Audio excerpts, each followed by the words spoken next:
The Coach Robb Podcast, answering questions and eliminating frustrations about health, wellness, and performance since 1987.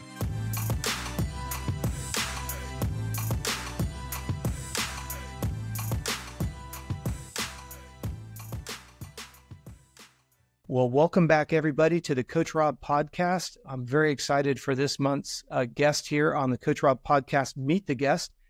I've got a multi-time Olympian, Mr. Connor Fields. How you doing, buddy? Hey, doing well. Thanks for having me.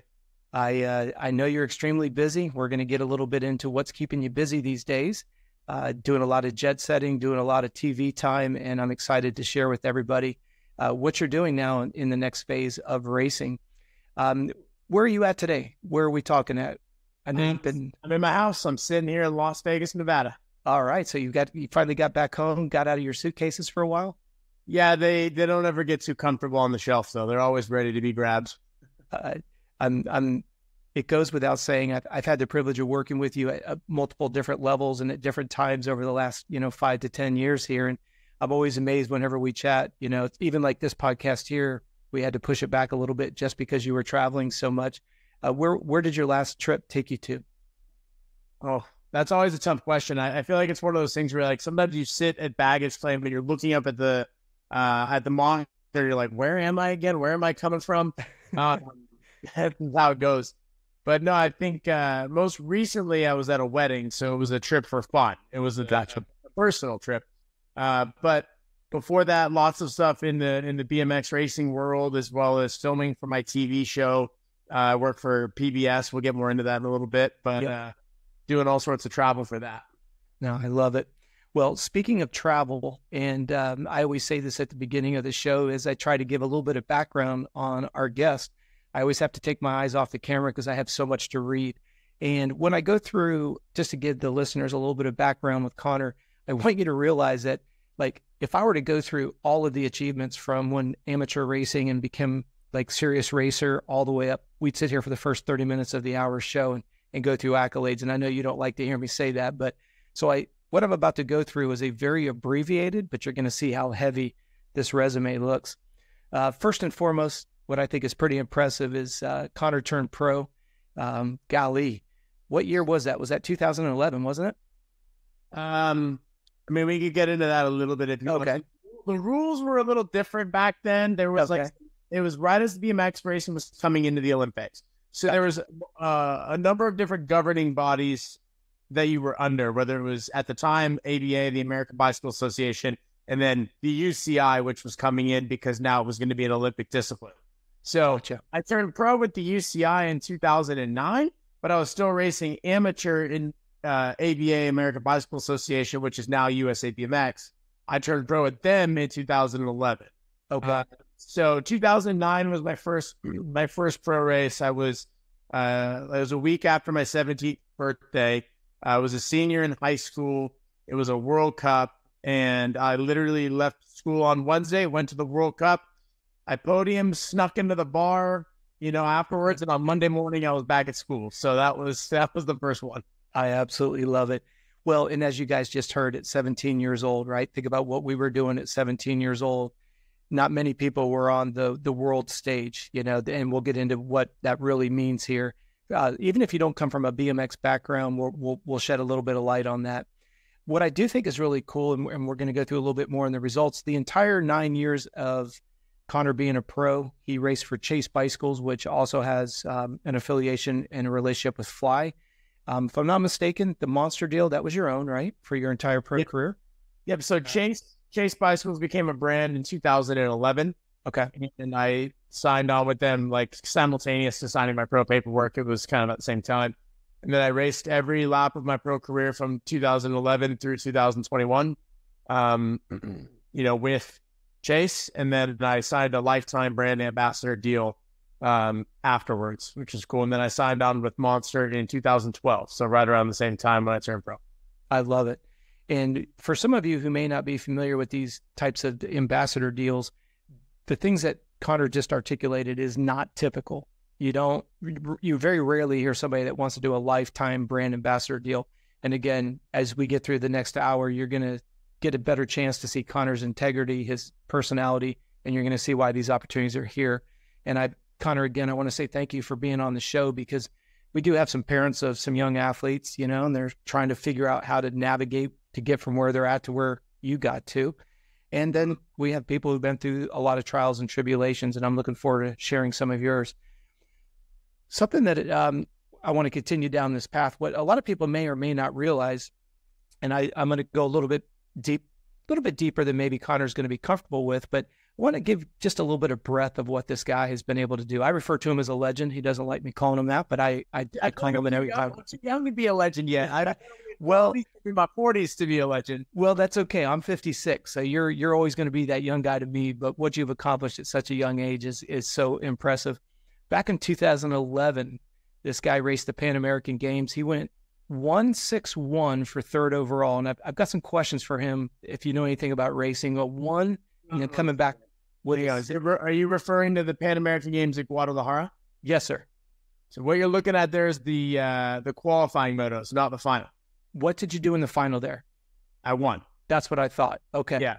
So 161 for third, so the top four would have moved out of the motos. Okay. Now sixth, I lost the chain and crashed. Is what happened on that one. So then I had to win or get second in the third round to move on to the final.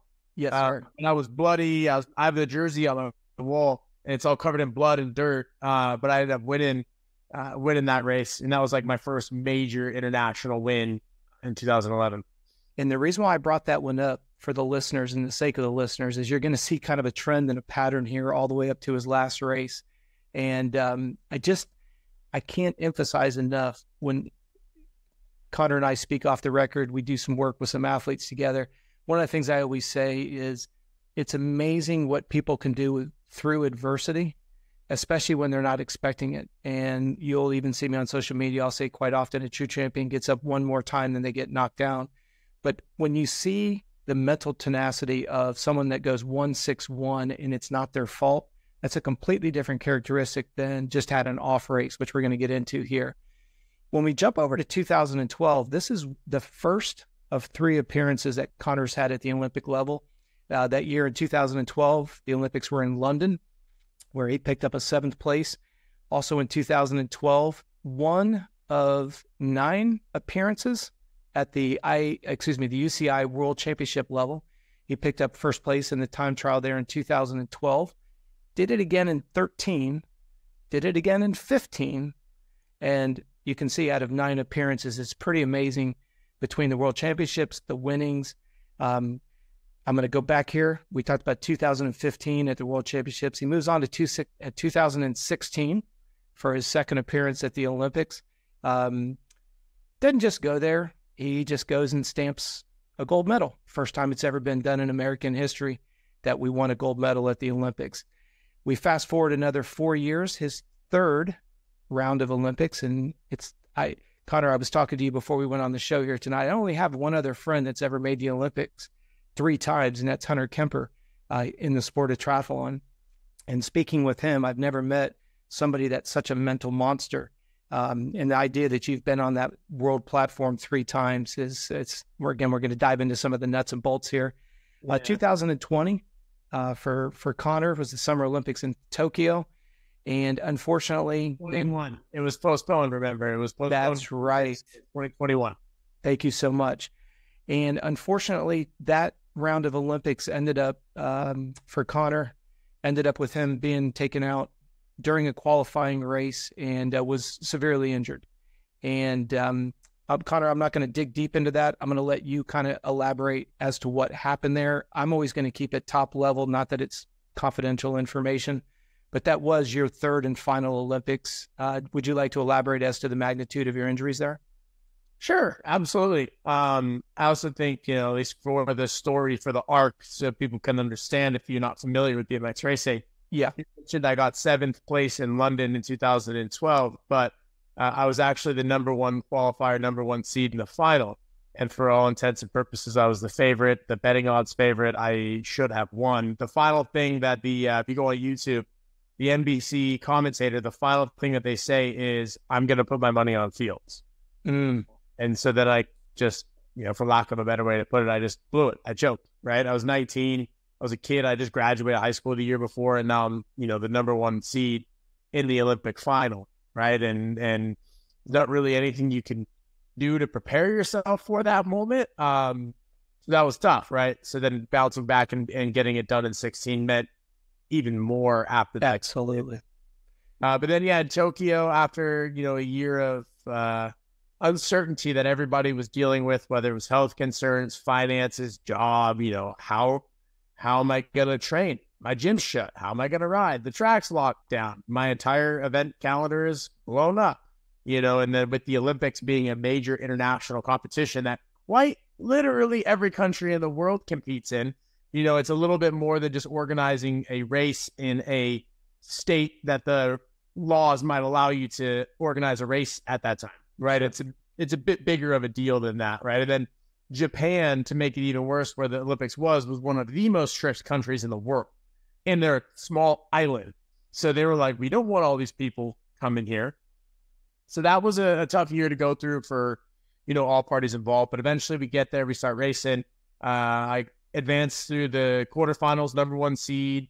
In the semifinals, it was a best of three, and it was in the third semifinal that the accident happened. I performed well enough in the first and second semifinal that I still qualified for the final, even though I was unable to compete. So I got eighth technically. I got eighth in a DNF, not start technically. But I broke ribs, collapsed a lung, tore ligaments in my shoulder, tore my bicep, and I had a traumatic brain injury, resulting in brain bleeds on my frontal lobe and parietal lobe, and injury to my corpus callosum and brain stem.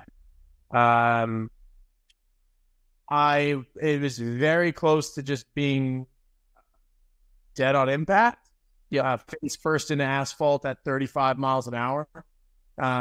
And, as crazy as everything lined up for it to be that bad, it also lined up for me to be able to make a full recovery with no lasting effects. So, after 12 months of rehabilitation between going to neurological rehab, relearning balance, repassing my driver's test, all those steps to get your mind right, then shoulder reconstruction and everything that comes with that, I had a decision to make. All right, I'm 2 years out now. Like, I was 15 minutes away from potentially winning a gold medal again. Do I really want this to be, the way that I go out? And I was young enough to go again. And, being that close, like working for 5 years and being 15 minutes away and then having it taken away from you, like, it was a racing incident, so due to no fault of my own, it was a really hard thing to kind of juggle and sure with it for a little bit. And then I ultimately decided to retire on my own terms and walk away. And, it's one of those things where, like, I raced BMX for 22 years and I don't remember my final race. But I get to be healthy and have a life for the rest of my days. And that's what I decided was more important than, winning another race. But it's like, also that competitive nature is what gets you to that point. So you're like, I could win again, but you got to know when to tap out sometimes. Yep. And I don't want to brush over the magnitude of that injury by any stretch to the imagine, but I do want to go back to London when you said that you choked. And I would encourage everybody, for all of the races that we're talking about, you can get them all on YouTube. The one in Tokyo, you got to have a strong stomach to watch that. I'm going to forewarn you, if you haven't seen the video, it's not for the lighthearted. It's brutal. And I just want to forewarn you guys, out of respect to Connor, yes, I think it's cool to see, and knowing what you've heard so far, and then to actually see it on the YouTube channel and know what's going through his head, right? Number one, everything's coming together, possible first time, not only the first guy in America to win a gold medal, but to be able to repeat it. I mean, think about it. Talk about redefining history. When you go back to that London, when you got seventh, did you just mistime the gate? Did you get pushed out in the first turn? When you say you choked, not from what we can see on YouTube, but from Connor in his brain, elaborate on what you meant by choking. Yep. So BMX racing is so start dependent, and you have to be damn near perfect, at level, right? When you're at the Olympic level, if you're off by 5% on your start, like, your race is over before it begins. I'm not saying that you can't come back, but it's really hard. at that level, because you're racing against the theoretically 7 other best athletes in the world, right? So unless they make a mistake, you're probably not going to have much room to move. But, part of the process in the next couple of years after that experience was figuring out, what did I do wrong? And kind of what I got to, through working with a sports psychologist, was that from the time that you set a goal, right? And I guess I'll back it up and I'll explain when I set the goal. I watched the Olympics in 2008. That's where BMX racing made its Olympic debut. I was 15. I'd already been racing for 8 years. I was already nationally ranked for 15-year-olds. I watched the Olympics on TV, and I was so inspired and I was so motivated that the next day I had a little gym in my garage. My parents had provided me with a rack and some weights, things that I would use. And I had posters of my favorite pros up on the wall and things like that. But the next day I grabbed a Sharpie and I wrote on the wall that one day I was going to win the Olympics. I got grounded for it, but my parents were like, hey, look, he's not out drinking. He's not out, getting into trouble. He's working out 5-6 days a week in the garage trying to achieve something great. So we're going to support him on this. Just made very clear, no more writing on the wall. Fair enough. But I guess what I came to after working with the sports psych was that from that moment on, I was always looking ahead. Everything was looking forward with that goal in mind. Every training session, even every race, right? Like World Cup, national championships, it was all in mind that this is a stepping stone to get to the goal, right? Then you get to that goal, and I continued that same kind of thought process of looking ahead.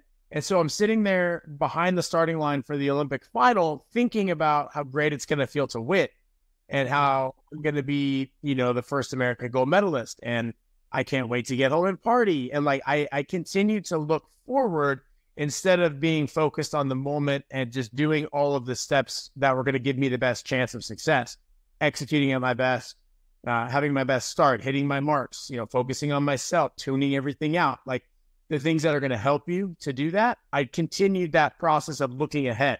Okay. Stop. So then I had to, for the next 4 years, I learned how to balance the two. And I would do it on a micro scale where, let's just use the national championships as an example, which is a big race for sure. But on the scale, it goes Olympics, World Championships, World Cups, Pan American Games, national championships, right? Yep. In our world, it's the 5th biggest race you could have. So you kind of use it as a tester. And so the idea was like, all right, cool, I'm going to work towards this goal that I've set. But then when I get to that day, I'm going to get really present and I'm not going to look forward anymore.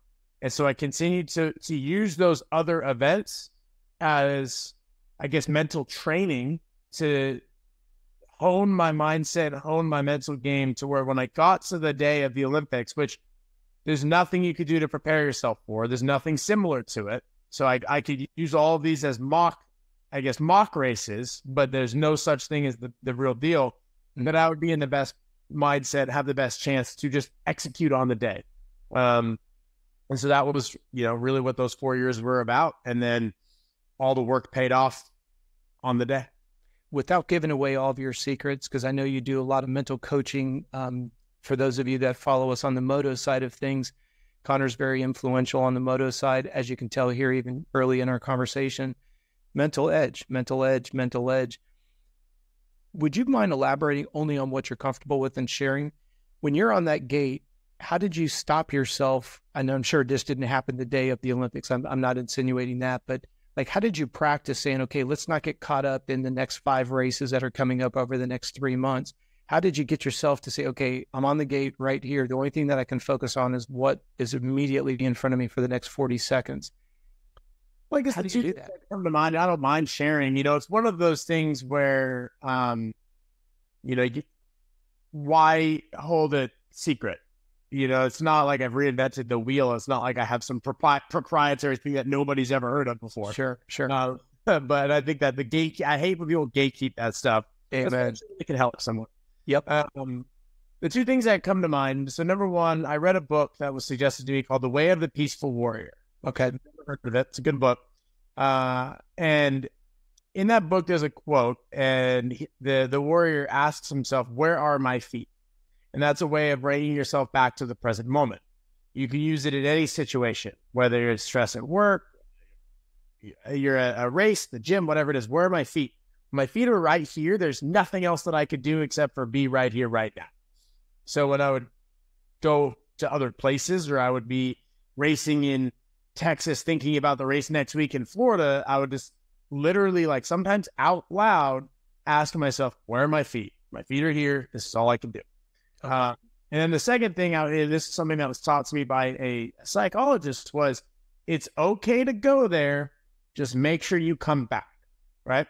So, of course, if you want to go through 4 years of training for the Olympics, right? Like, that is a very long commitment. And I don't think you'll understand this, but I don't think most people don't understand that the process begins 3 years and 11 months out. Like, it's not, it's not something that the year of the Olympics, like, all right, here we go. Like, absolutely, qualifying just to make the team begins 2 years out from the Olympics. So that means that your prep to get ready for the qualifying begins a year before that, right? And so there's a lot more to it. So the idea of going through those 4 years and not sitting around daydreaming about winning the Olympics is not going to happen. Yeah. Right? Of course, when you're sitting there doing hypertrophy 10 sets of 10 with 2 minutes break, and your legs are on fire and your heart rate spiked and you want to chop your legs off because they're burning so bad, of course you're going to think about winning the Olympics and how good it's going to feel. And that's okay.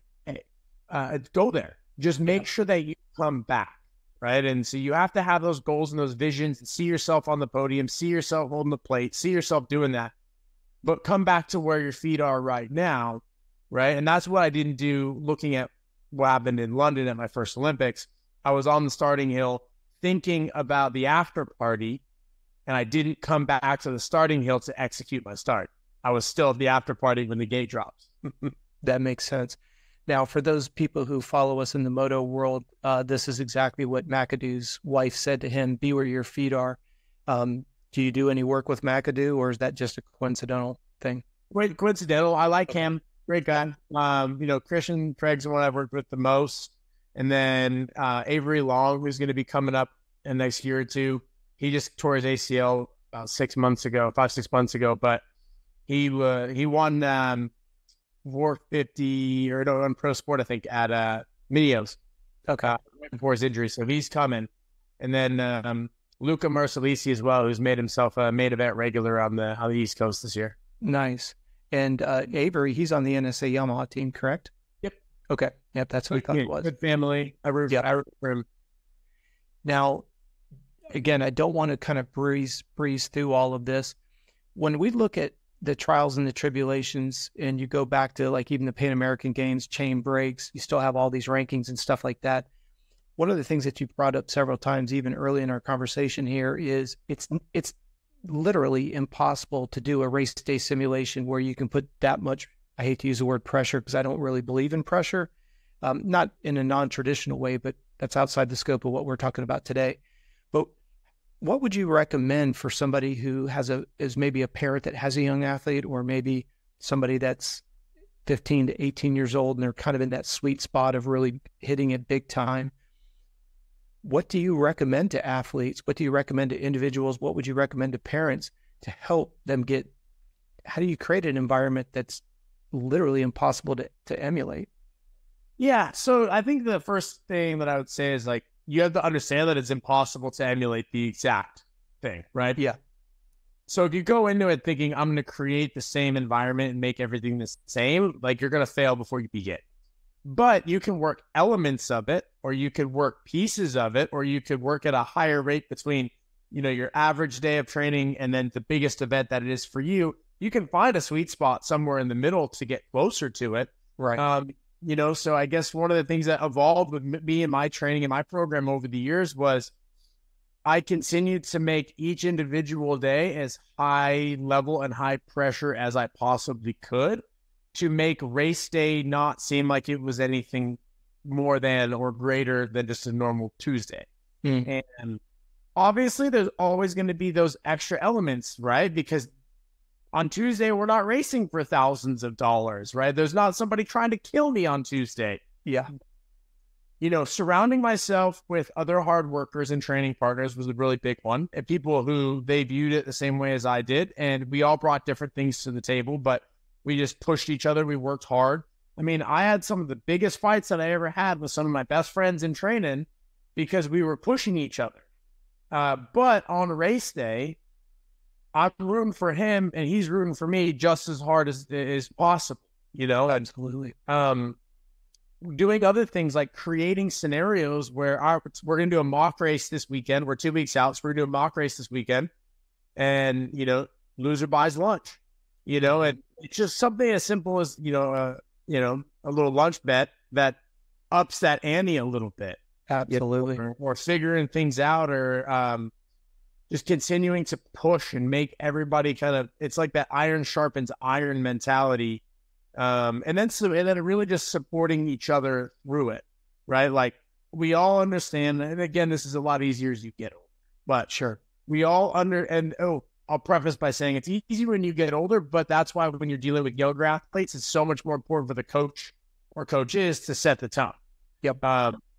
But finding people who, I'll push you, you push me, but at the end of the day, I've got your back and you've got mine. Absolutely. I'm not going to hold any secrets. If I see something that you could improve, I will help you. I know you will do the same. If you say, hey, Connor, you're being you have an attitude today, get it together. I'm not going to take it personally because I know that it's coming from a place of support and love. Absolutely. Right? That like if there's a race that I'm not attending, I'm going to watch and support you because the day that I'm racing, you're not, I want you to do the same. And so it's kind of having that band of brothers mentality, just surrounding yourself with good people. I like what you just said there with the band of brothers. You and I have talked about this offline. I'm very fortunate. Nathan Glab out of Australia with Glab's coaching. He's a BMX pro in Australia. He uses all of our performance services, core body temperature, blood lactate, CGM monitors. He has a very unique approach to BMX, and he's very fortunate. He's got some world ranking athletes underneath his stable, and he has quite a few young and developing. One of the things that he and I always talk about is trying to cultivate an environment of accountability and responsibility. Would you say that, like you were talking about, when you put that small tribe around you, does it contribute? I know I don't want that to sound like a Captain Obvious statement, but is that buying of lunch, do you feel that it falls into that environment of accountability? Like, how would you, like, I think the accountability isn't even on that scale. The accountability is like, it begins if you show up late, like, then you're letting the team down. Yes.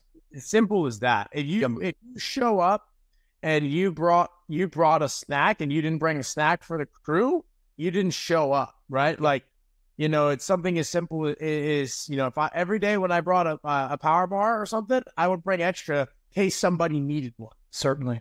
Someone's going to forget, you know what I mean? It's that accountability level there. Or, if somebody's slacking, if they're just going through the motions, you call them out on it, right? It doesn't even have to be a bet or a monetary value or anything like that. It's just the accountability begins the minute that you guys, agree that we're going to work together. And with the athletes that I coach, I've got a handful of Olympic hopeful athletes that I'm helping. And I explain that, like, you guys, when I'm not there, you guys have to self-police and work and help each other out. And if there's an issue, I'll step in. But, there's a race going on today in Houston, and I have them in a group chat. And obviously I'll talk to them separately about the individual, hey, you're doing this over this jump, or hey, choose this lane out of the gate next lap or whatever. But they're in a group chat because we are a team. Yeah. And if one makes the final and one doesn't, I want the guy who doesn't make the final to be there at the back of the starting gate saying, you got this, brother, let's go. Sure. So versa, just to build that up. I love the accountability on both the good and the bad side. Like you said, you've got a bad attitude, somebody holds you accountable. It's more to help you than just kick your feet out from underneath you. This is what Nathan Glab, I think, does better than almost anyone I've seen. And that is the idea that I don't want to put words in Nathan's mouth. This is my opinion. If you want to be the next deadbeat, hang around 4 other deadbeats. If you want to be the next world champion, hang around 4. Now, by the way, it doesn't have to be a world champion in the sport that you love. But like you said, having that accountability and responsibility, this is what Nathan really cultivates when he goes to the track. all the older athletes are responsible for the younger athletes. You know, if you see the young athlete making a mistake, you don't just skate by it. You stop and you say something, because as Johnny Hopper says, a rising tide lifts all boats, right? And I love it.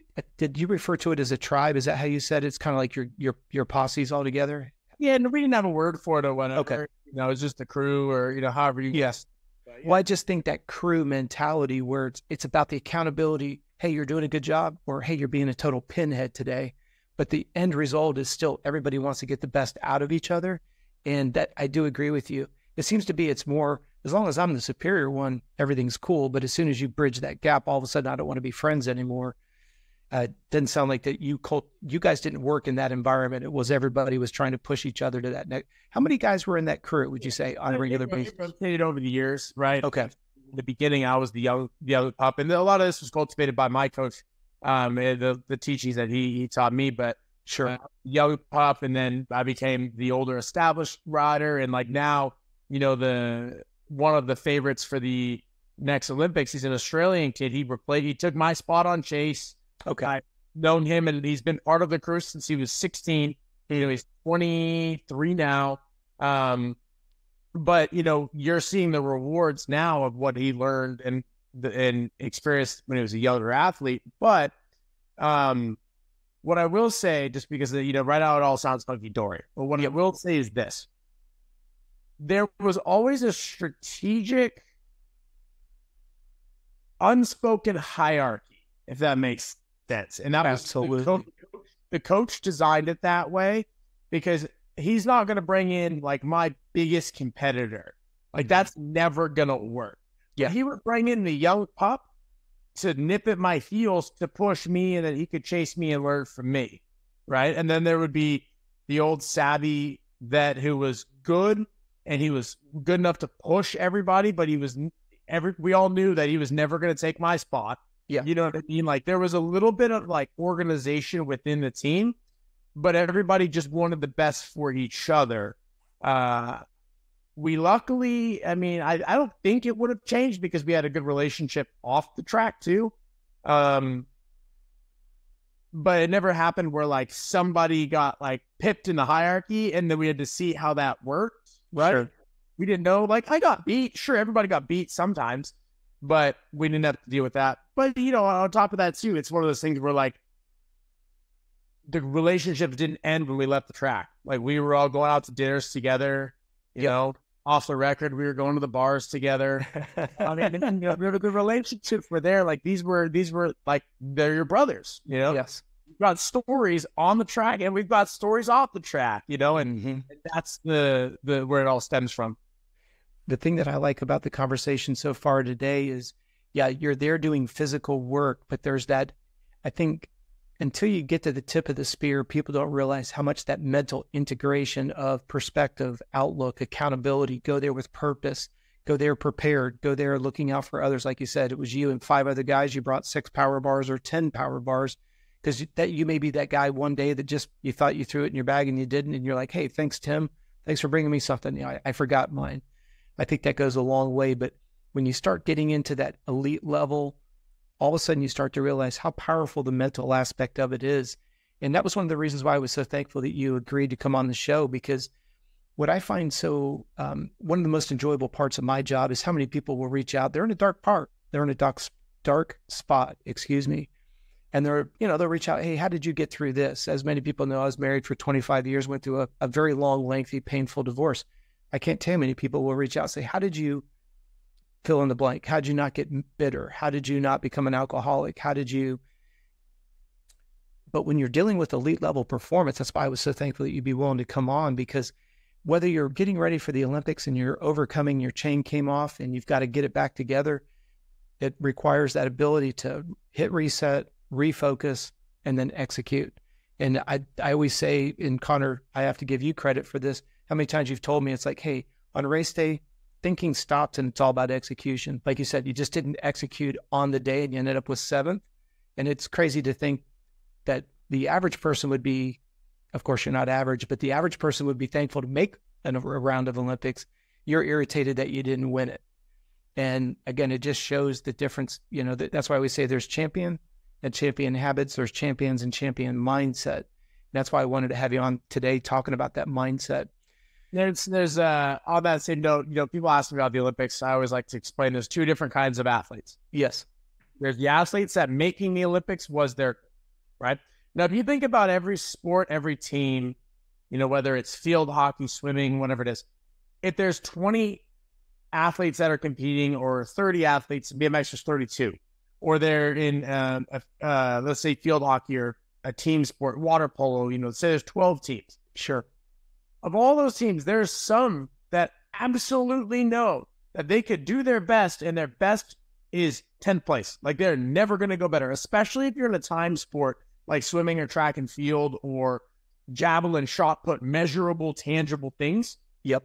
You can have your best shot put of your life, and you might get 15th place. Right? So for those athletes, their goal was to make the games. Yep. And boxes ticked, they're there having fun. You see them taking pictures, trading pins, they're having a blast. Like, that's a good point. Right? In every sport, there's 4 to 6 maybe athletes, teams that if they execute, they have a good shot at going home with a medal. Right? And the teams and athletes that get 4th, 5th, 6th, that kills because you're so close to going home with a trophy. But the person who gets 4th is the same as the person who gets 30th. It's all the same. Yep. Literally participation certificate. Yep. And so, I explain that to people, and like, you can see the difference when you're in the dining hall. Some athletes are there just having the time of their life, and then the smaller percentage is sitting there trying to eat, 3 bites of oatmeal in the morning because they're so nervous. Absolutely. That's a good point. And one of the things I think is most interesting is, and this is more of a question for you, when did that transition go from, okay, I'm 15, expert, I'm killing it, you're not being cocky. You're one of the best in the country at 15 years old. This opportunity for the Olympics comes around. At what age did you start to realize that you could possibly make a career out of this? I know there's a lot of changes, right? Finally, BMX got into the Olympics. That was cool. One of the things that I don't think is relevant to our conversation, but hopefully prize money was getting a little bit better, bike salaries. There were more sponsors where you could actually make a living. At what point, again, from your head, where were you at? When did you have that mental epiphany? I could make a living at doing this. I mean, I think there's a few things to think about. When you're 15 years old, you don't understand what a living is, right? Like, I remember I got my first prize money and I made $300 and I thought I was rich. My dad loves this story. The first, I did a pro-am. It was a money dash. We drove down to Phoenix for a money dash. I think I got second or third. I made $300. He said, "Oh, cool. Let me see that." He counted it. He took $150 and put it in his pocket. I said, "What the heck, Dad?" Well, that's gas and dinner. Do you want me to bill you for the hotel too? And I couldn't believe it. Now that I'm older, I look back, even if he took all 300, he was going to lose money traveling down. Absolutely. All that. But, it's just an example. You don't understand, when you're a kid, you make 10 grand, you think that you're rich, right? When you're older, you understand that 30% is knocked off the top right away for taxes. Sure. We have insurance, we've got bills, we've got, all the realities of life. So I guess I wasn't even thinking about the financial piece of it. I just was trying to be a pro. Right as a kid, all I wanted to do was be a pro. I wanted to be sponsored and, have the big checks and that was what I wanted to do. I would say when I was about 16, that was the first time that I won the national championships. It was for 16-year-olds. Okay.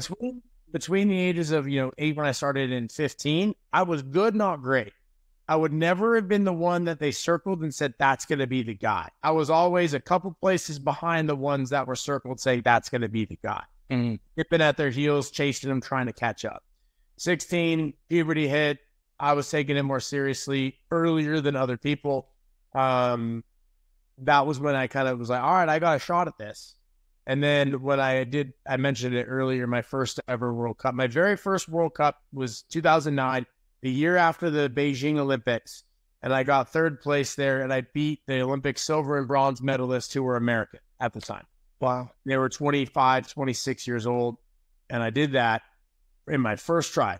And then I went to school Monday. And then, but it was that moment that I think I and everybody else was like, okay, this kid's got something here, right? He just started shaving last week and he's already beating these guys. Mm-hmm. That was really it. And then I just honed in on London, made it to London. And then, you know, after that was when like the sponsors started rolling in. And then I started to understand, you know, because when I would, again, I have to give a ton of credit to my father. He was fantastic. I graduated high school in 2010. He said, I will support you for 2 years through London. You can live here rent free. I'm going to support you through London. I graduated at 17. Just normal high school, not homeschool or anything like that. Just traditional. Yep. But after London, you're going to be on your own, right? You either have to make money doing this or you're going to have to get a job to support, but I'm not just going to, you know, bankroll you for life. Yep. And so he did that. He supported me. He let me live for free, you know, helped me when I needed it to get through London. I got home from London. About a month later, he sits me down at the dinner table and he has a manila folder. He opens the folder and he said, here's your phone bill. Here's your car insurance bill. Here's, you know, I'm going to need that gas card back from you. Yep. And you want to live here, it's going to be $300 a month and rent's going to be due on the 1st. And at this time, I think I was making like 75 grand or something a year. Okay. I'm living at home thinking I'm rich, right? Because I'm just save. And I just remember being so shocked at what's happened. But I really appreciate that because I learned a lot. And then I started to have to treat it like a job, like a business. I had to learn, you know, that same year, I got my 1099 and all of a sudden I owed 30% back and I didn't have it because I didn't know. Yes. So, you know, I had to learn, you know, how to do all that stuff. So I learned the hard way, but I had good guidance. When you look at what your dad did, he's given you an end date. When you look at the Olympics, you know, they announced that the next round of Olympics is going to be at this venue, at this date. You have a definitive, I'm here today. I've got exactly X amount of days before the next round of Olympics. With all of my athletes, I always preach to them the concept of Parkinson's law of time. If you give me a project, Connor, and you say, Rob, you've got 3 weeks to fill it or finish it, I'll probably take nearly all 3 weeks. But if you give me that same project and you say I need it done in a week, ironically, I probably can get it done in a week. I love what your dad did because, all right, 2 years to London, after 2 years. So without, you know, boom, he put a definitive end date. There it is. You're still focusing on the Olympics and all that you're doing. And your dad's thinking, all right, when that comes, when you look at all of the deadlines that you've met, and I think this is one of the coolest things about athletics, right? When you're racing, it sounds obviously being on the West Coast, you were an ABA guy. You know, you knew when those ABA Grand Nationals were going to be. You knew the location as the season transpires. You know your biggest competition is every weekend. The Grands come or the Grand Nationals come. Then you move into the, like I say, World Championships. Then you're moving in Pan American. Then you're doing Olympic trials. Then you make the Olympics themselves. That's what I love about athletics is how much it emulates the challenges of life. When you've got a drop dead date, that date's coming whether you're ready or not. That calendar keeps ticking. 24 hours is up. All of things, triple 15th is going to come every year. Yeah, absolutely. And of all of those deadlines that you were given, whether it was your dad saying, hey, look, I'm paying, I'll support you until then. When you look at the trials, Olympics round 1, Olympics round 2, Olympics round 3, which was the most difficult one that you had to, like when your dad pulled that manila folder out, obviously it left an indelible mark because you remember it vividly.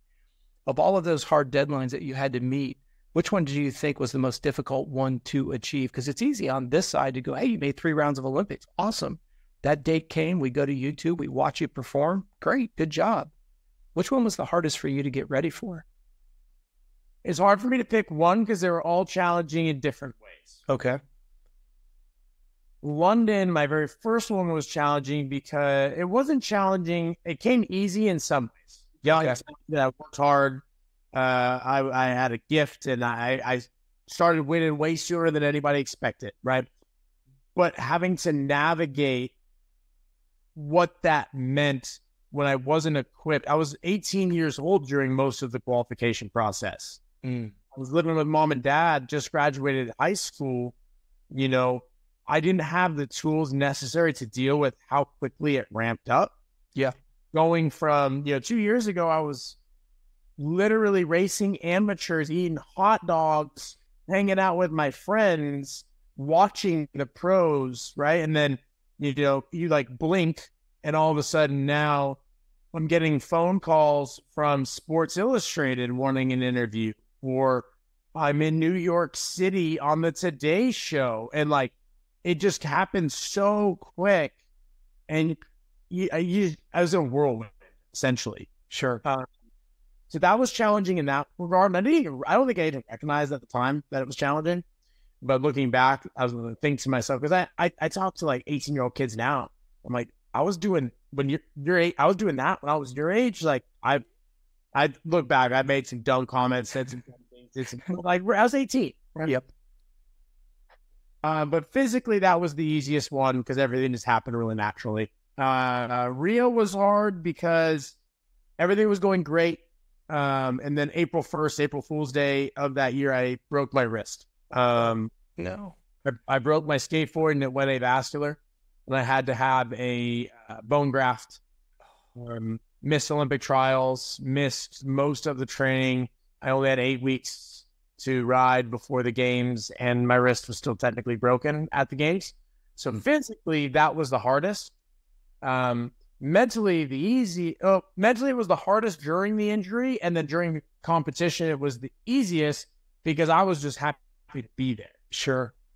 Like, I'm here. Cool. I got a broken wrist. I guess I go for it now. Yeah.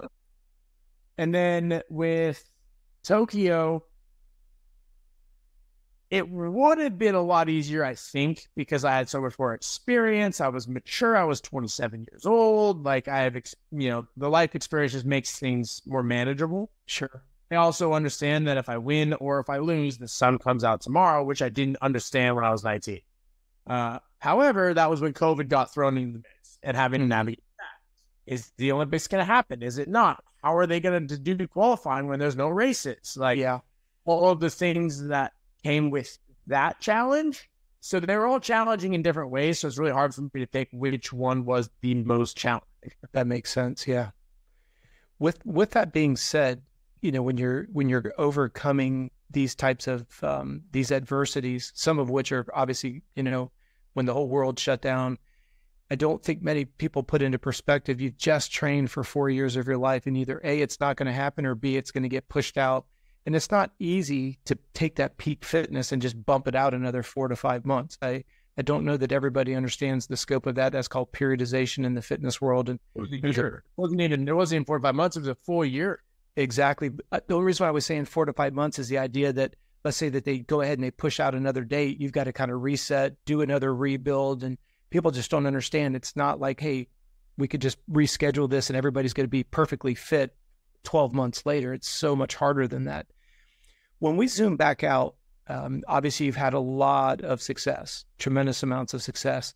You've also, and I don't want to put words in your mouth, I would assume you've had quite a few tribulations, right? It's easy to, as the old saying goes, everybody looks at YouTube and looks at all the success, but nobody knows those dark, those difficult days.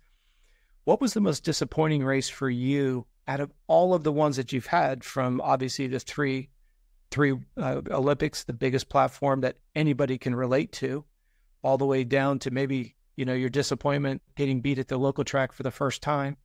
What was the most painful, most difficult one you've had to go through that you're comfortable discussing? Yeah, I'll talk about all of them, right? And I think a couple of things to mention before I answer that. Number one is, when I do my corporate keynote speaking, and I speak to businesses and companies and associations, I joke about how I raced thousands of races, tens of thousands of races in my life, but people really only care about 3. Yep. Right? And so I talk about handling pressure. Like, you better get one of those 3 correct, if you know what I mean. Because sure, realistically, I did tons of races, but nobody cares about those ones to the same level. Sure.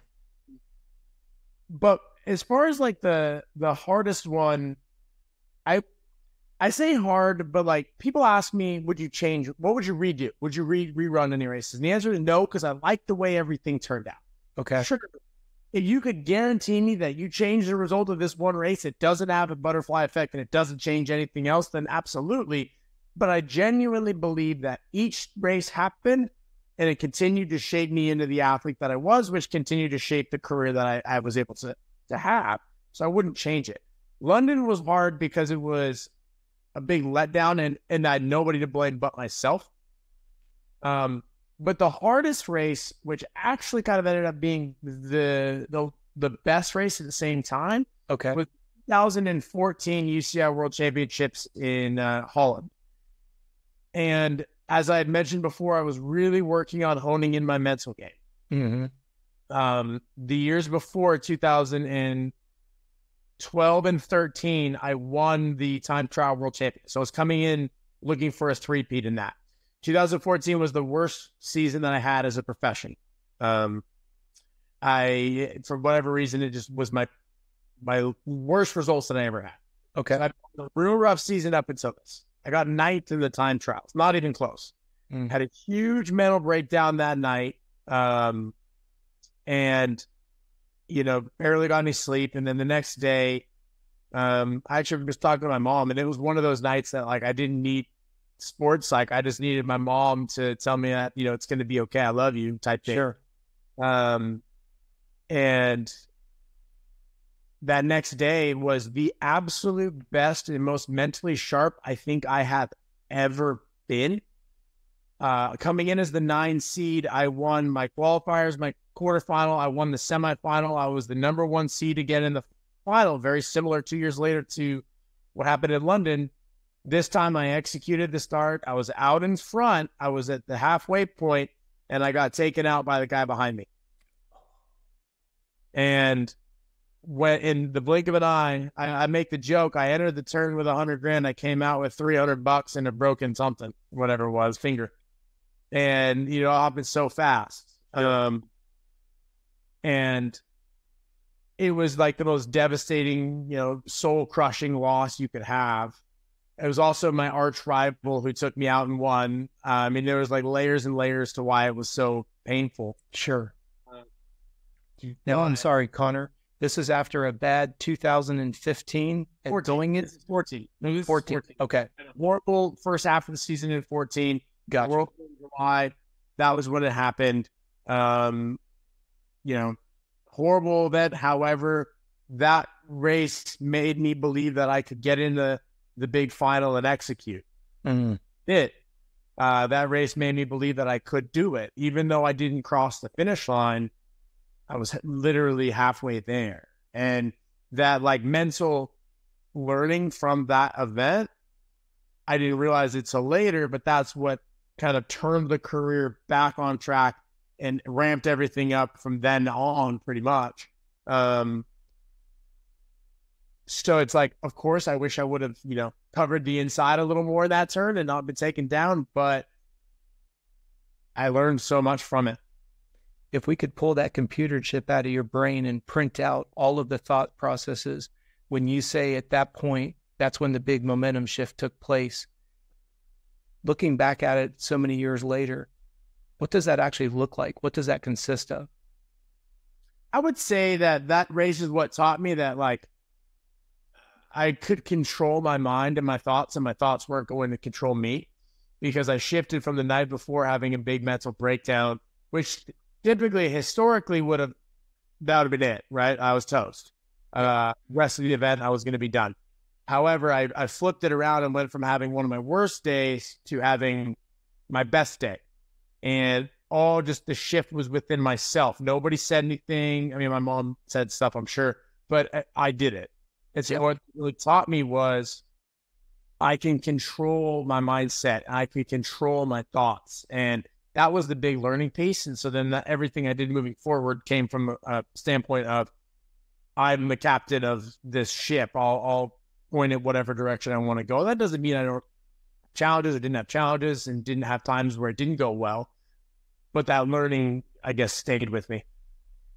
If we had the ability to go and look at for those of you that don't follow cycling, we measure power. We take body weight in kilograms. We factor that in with how many watts you can generate with your legs. We refer to that as watts per kilogram. If I were to go like that day that you had that mental epiphany, if I could take all of your physical data, your FTP functional training power, I could take your max wattage, I could take your average wattage for a sustained, let's call 3, 5, 10, 15 seconds. Would you say that you were the fittest, fastest, strongest guy? You're talking about the mental epiphany. But if we were to take and extrapolate the physical capabilities, would you be comfortable saying you were, if not the fittest, strongest, fastest guy at that time? Compared to myself or compared to the other athletes? To the other athletes. Hard to say in BMX racing. I mean, I guess a couple things that come to mind. Number one, I was 21 years old, and I was also competing against at the time, the current Olympic gold medalist was like 27. Gotcha. So just the natural physical, of course he could squat more than me. He had 6 more years of base training. Absolutely.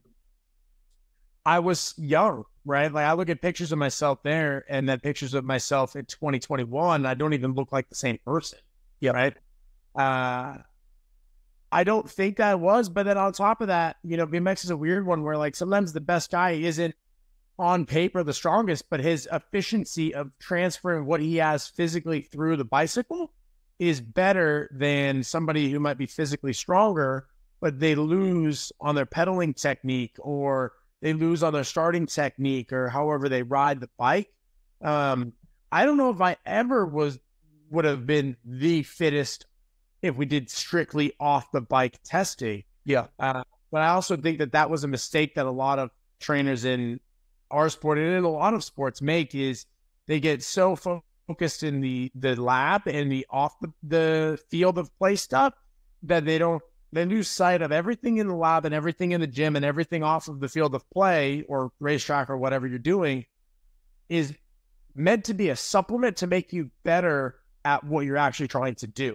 I would rather have worse numbers in the lab if that makes me go faster. Mm-hmm. Nobody gets paid, for their lab work. Yes.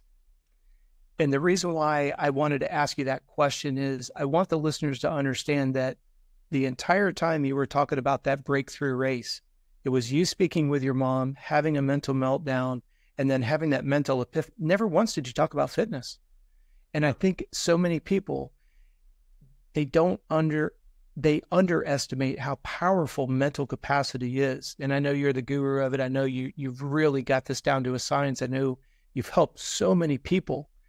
And I just think it's incredibly powerful because unfortunately, and I've read this for numerous years, how many times has the American human performance world been given credit on generating, new physiological advancements? Let's just leave it that generically. But then they always say that the Americans lag on the mental. And then you go and you go against the Germans and all these other very, very mentally tough countries. And then we get slaughtered, not so much on physical capability, but mental toughness, the ability to focus, as you said, deliver on the day. That's why I wanted to hear what your perspective was on that, because everything that you said was all about the mental. And these are the types of questions that I get messages from on a regular basis, like, how would Connor Fields get through the trial and tribulation I'm in right now? It's not just about brute force and, effing ignorance. It's let's hit the pause button. Let's refocus. Let's reshape the situation that we're in. Let's look at the circumstances. It's not about trying to dodge the reality of what's going on. It's being able to handle it. And I love what you said. It's not about the person that could put up the best FTP numbers. It's a person that can execute it. I'm going to kind of embarrass you here a little bit because I've watched your replay at Rio de Janeiro probably 400,000 times. And I would encourage anybody who hasn't watched it to please do so. And there's a bunch of different ones that are out there, but the one that I love is it. As soon as you start the video, literally the gate's dropping, and I think you're in gate like 5 or 6 there. You're a little bit off as you're looking at the gate, you're off to the more the left side. And you come out of turn number 1, you're in second place, you're behind your teammate. You come out of turn number 2, and he clips his rear wheel by just a nanosecond, and you do an incredible job. You stay low, and then he has to kind of huck a buck to try to clear it, gets into the last corner. He has somebody come up underneath him, pushes him out. You're gone. And the reason why I'm bringing it up, and it's not to embarrass you, if you watch where the camera angle changes, you're coming towards the camera, and you can just see your eyes laser focused, as Connor's always are, and you stay nice and low, and you just butter the backside of the double. But my point is, and you're not going to like when I say this, and this is no disrespect to your fellow American, the distance between you and second place at the finish line was ridiculous. I teased with my wife. I think that's got to be, what, 8, 9 bike lengths? And in the BMX world, that's like minutes in triathlon. I just want you guys to go back and watch it because Connor's too humble. He won't give himself credit. That's why I was asking. And again, we did not rehearse this conversation. This is the first time we've talked about any of these subjects together. The reason why I wanted to have Connor on the show today is to talk about the power of the mental side of things and how, yes, you've got to be physically fit. And you've got to have fundamental skills. And then you've got to take those fundamental skills to the level that Connor did. But if you watch the race, it comes down to just a few little things. And then the finish result at the finish line, or the end result rather at the finish line, is staggering. Because it, just so for the sake of people who are not into BMX, look at the distance between Connor and second place, and then look at the distance between second and 8th place. It's like literally less than a second from second to 8th, but the distance between Connor is a full second. And in BMX world, like I said, that's minutes in the running or the endurance world. So mad props to you in that regards, man. It was very impressive to see there. And it's, like I said, that's one race, right? I've been on the other side of that too. Absolutely. No, but like you said earlier, we could have this podcast together and people could hear you speak, and it's a tad bit nebulous if you're not really into it, right? But then if I could get them to take everything that you've just spent over an hour sharing with everybody and then literally just put it into one race. It's not like you're asking somebody to watch an 8-hour triathlon. You're like, look, check this out. This is everything that's been talked about. Now, if you've stuck with us this far in the show, thank you so much.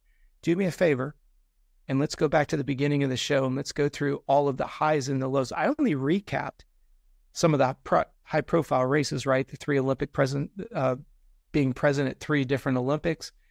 Like I said to you earlier, 9 appearances at the World Championship. He's won 2 of them, 5-time national champion. Oh, well, it's real easy to go to the accolades page. It's easy to see all of the results. But the dark days, the night that you broke down and talked to your mom, can you imagine if we had a camera on that? I mean, nowadays with social media, a lot of it is a little bit more tangible. That's the part people don't see, is they see the gold medal win. They see the multiple championships. They see the Chase deal. They see the Monster deal. They see the end results and all the benefits, or, the byproduct of all the hard work.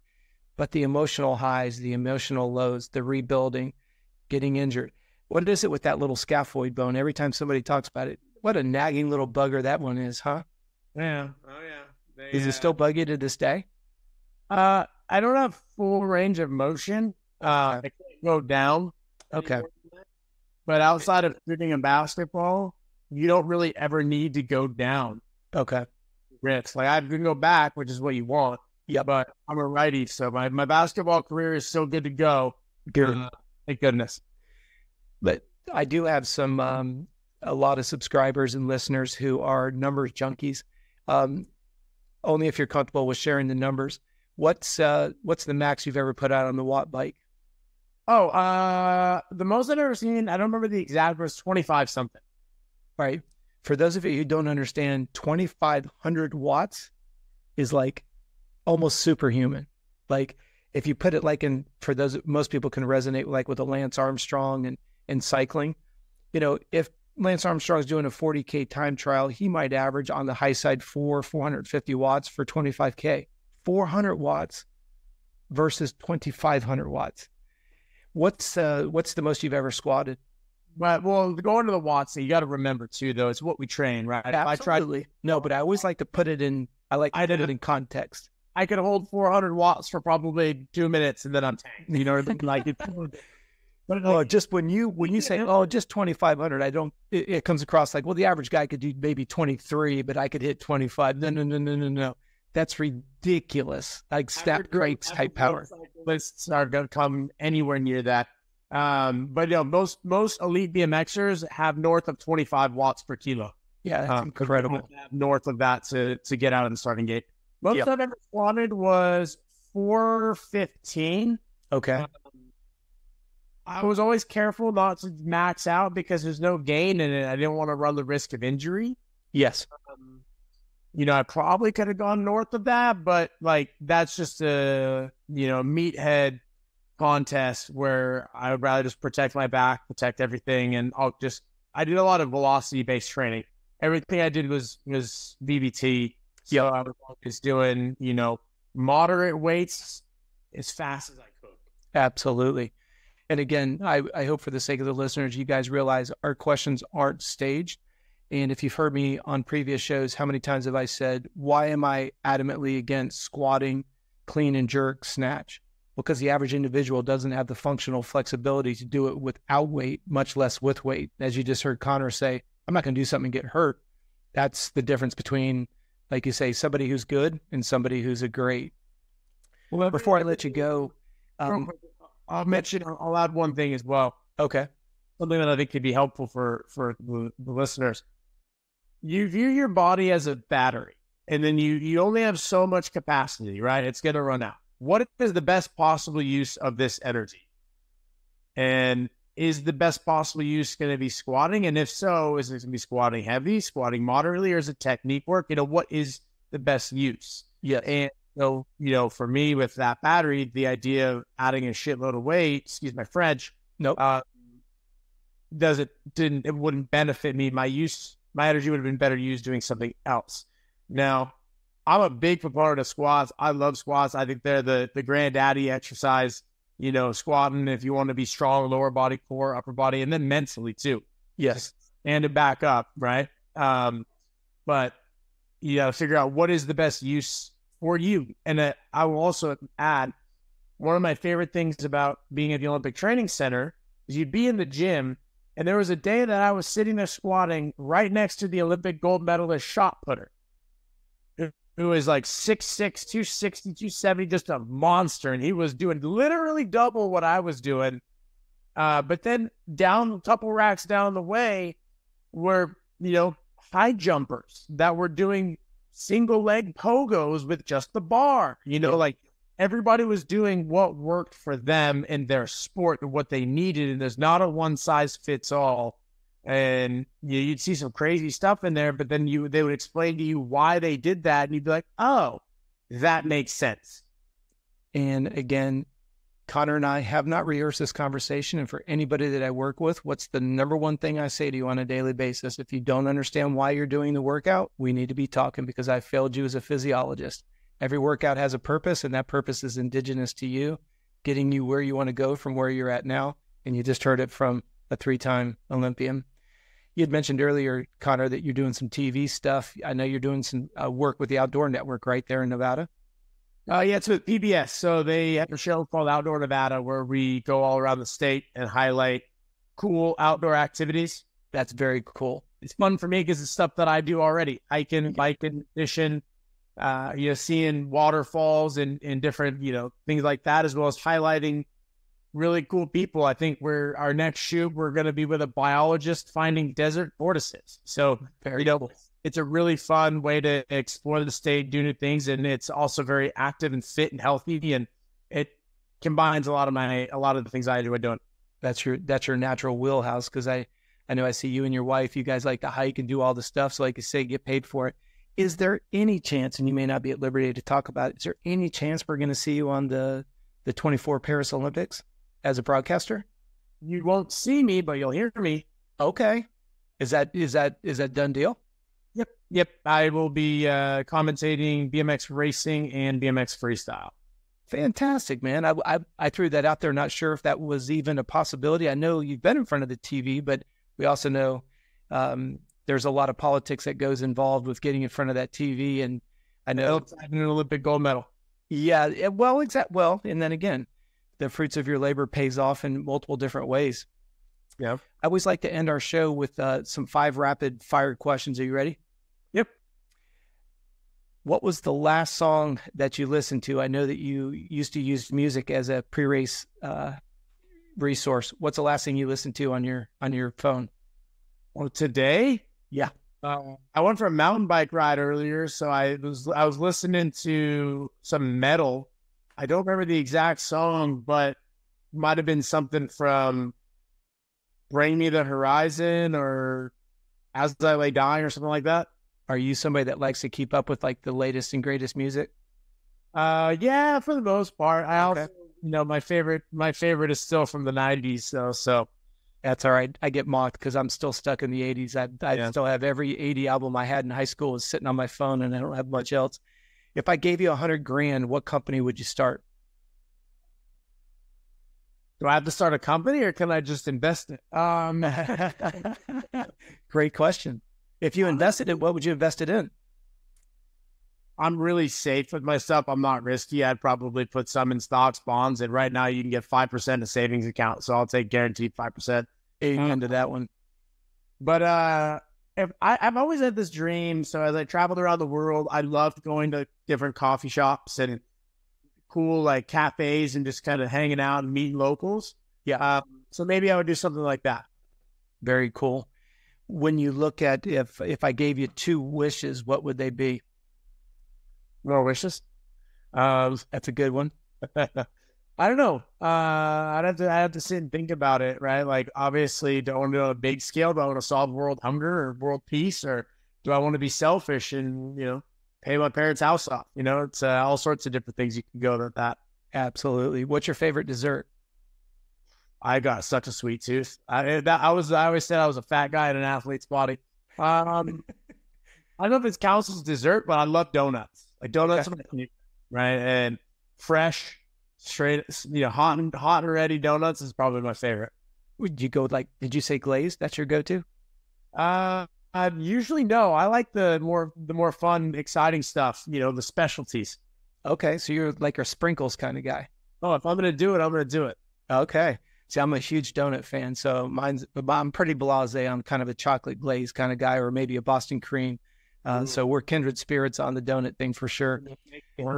Yeah. The last question I have for you, and this is not a loaded question, I promise, because I know who's the most famous person in your phone, and you're not being arrogant. Who is the most famous person in your phone? I was just thinking about that. And again, it's in your terms. I mean, you could have a president. If it doesn't matter to you, that's not what's relevant. Right. That's what's making it hard. Like, I've got a bunch of people in the moto industry, like a bunch of factory 450 riders. Like, that's easy. Yep. All the way up to like the guy who owns the company my dad worked at, invented video poker. Nice. He's a billionaire. Yeah. He's not famous, but like he's a big deal. Yeah. I've got a couple of Vegas Golden Knights players, NHL players. Okay. I don't know who would be Robb Bates. And I promise you that wasn't a loaded question. The other side of that is, if you could have anybody in your phone, who would you like it to be that you don't currently have in there? That's a good question.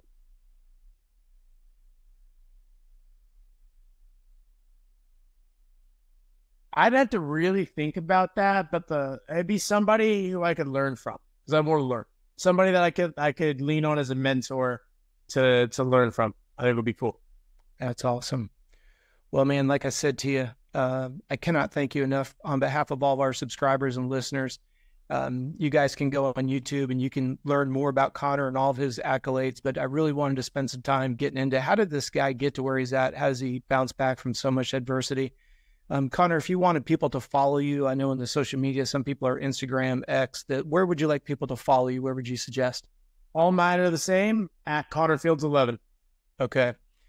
And everybody, thank you so much for supporting the show. The growth numbers continue to go up. Obviously, it's a new format, but the Coach Robb podcast is going to continue to expand. Like I said, I've got a plethora of guests that we're looking forward to bringing in, having them bring in different subjects. I have asked Connor to come back in the future. One of the things I want to talk to him about is him transitioning out of the athletic professional career as an athlete, and then going into, as you can see, broadcast, public speaking, a lot of corporate engagements. that's another dynamic I'd like to pick his brain on. So when I could get him off of his private Lear jet and his caviar, we'll see if we can get him on another show. For those of you that follow us, for those of you that follow us on Navigating Amateur Motocross, there's a side to Connor that most people are not aware of, and his involvement in our sport. And again, if I can find time on his schedule, we will definitely have him on as a guest, so you'll see him there. Connor, on behalf of everybody here, thank you so much. It's been a pleasure, and we'll chat with you soon. Thanks for having me. Take care.